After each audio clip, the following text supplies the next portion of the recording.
Hey, what's going on, wrestling fans? Chair Shot back with you here again today for another one of my daily videos.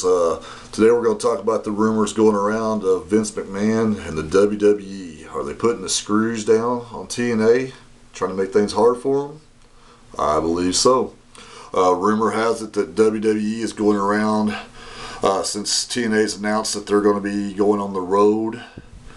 WWE has gotten in touch with many arenas asking them to hold dates, possibly for them, maybe to keep TNA from actually locking in a date somewhere, and also a no-compete contract from the WWE that would keep TNA from out of the bigger cities, bigger arenas.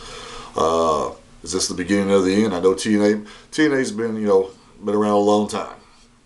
To me, they should have took their product on the road a long time ago. It's been a long time coming. It's been, they should have done it years ago. But now, Vince, Vince is Vince. He gets what he wants. He puts people out of business. Look at his track record. WCW, ECW, all the territories back in the day. Is TNA next? Because like I say, he's making it rough on them by locking up these arenas, these major cities. How will TNA survive? What will TNA do? What do you guys think about this? Is Vince being himself? Is he being greedy, or is it just good business? I'd like to hear what you guys have to say. And as always, subscribe. Please like the video.